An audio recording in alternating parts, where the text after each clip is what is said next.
Hi friends, எல்லோரும் எப்படி இருக்கீங்க?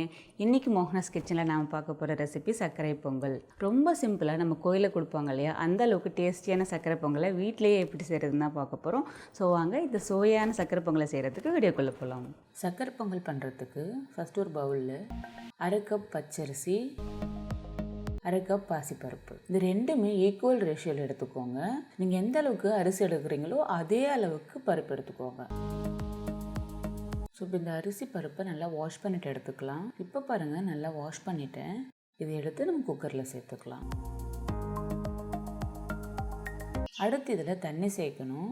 நாம் பார்த்திங்கன்னா 1/2 கப் பச்சரிசி, 1/2 கப் பாசிப்பருப்பு எடுத்தோம். ஸோ மொத்தமாக 1 கப் ஆகிருக்கு. 1 கப் அரிசி பருப்புக்கு 3 கப் தண்ணி சேர்த்துக்கலாம். இந்த 3 கப் தண்ணியில் 2 கப் தண்ணியும் 1 கப் பால் கூட சேர்த்துக்கலாம். அந்த மாதிரி செஞ்சாலும் நல்லாயிருக்கும். தண்ணியை சேர்த்ததுக்கப்புறமா ஒரே ஒரு பிஞ்ச் அளவுக்கு உப்பு சேர்த்துக்கலாம். ரொம்ப வேண்டாம். எப்போவுமே ஸ்வீட் ஐட்டம்ஸ்க்கு கொஞ்சம் உப்பு சேர்த்தோன்னா நல்லாயிருக்கும். உப்பு சேர்த்துட்டு நல்லா கலந்துட்டு குக்கரை க்ளோஸ் பண்ணிக்கலாம். வெயிட்டு சேர்த்துட்டு மிதமான சூட்டில் 3 விசில் விடுங்க. ஸோ இது வேகிறதுக்குள்ளே அடுத்து ஒரு பாத்திரத்தில் 1 டீஸ்பூன் நெய் சேர்த்துக்கலாம்.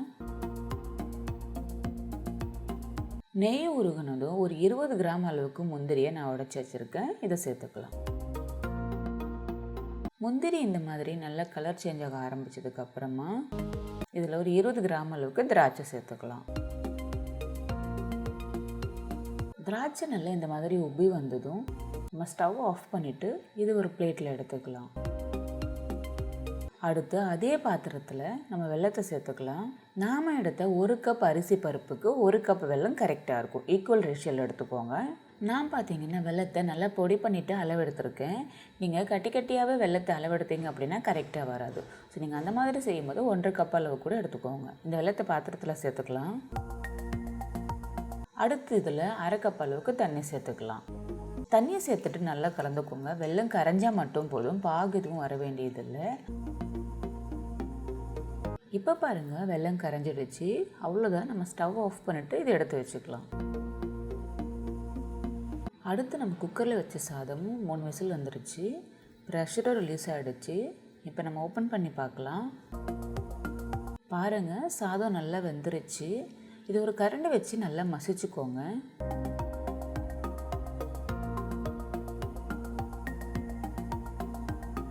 நல்லா இந்த மாதிரி மசித்ததுக்கப்புறமா நம்ம கரைச்சி வச்சுருக்கக்கூடிய வெல்லத்தை இதில் ஃபில்ட்ரு பண்ணிக்கலாம்.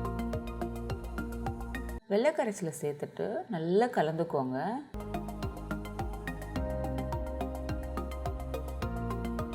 நல்லா இந்த அளவுக்கு கலந்ததுக்கு அப்புறமா அடுத்து இதில் கொஞ்சமாக ஏலக்காய் பொடி, நாம் வறுத்து எடுத்த முந்திரி திராட்சை, கடைசியாக ஒரு 2லேருந்து 3 டேபிள் ஸ்பூன் அளவுக்கு நெய்யை சேர்த்துட்டு நல்லா கலந்துக்கலாம்.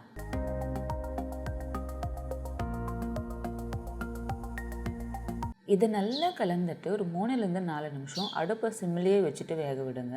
இந்த மாதிரி செய்கிறதுனால வெல்லத்தோட பச்சை வாசனை எல்லாம் போயிடும்.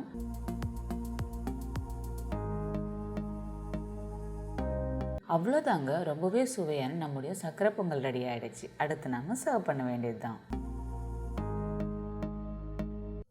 என்ன ஃப்ரெண்ட்ஸ், இந்த வீடியோ உங்களுக்கு ரொம்பவே பிடிச்சிருக்குன்னு நினைக்கிறேன். இந்த மாதிரி நிறைய ஸ்வீட் ரெசிபிஸை பார்க்க நம்முடைய சேனலை இது வரைக்கும் சப்ஸ்கிரைப் பண்ணாதவங்க சப்ஸ்கிரைப் பண்ணுங்கள்.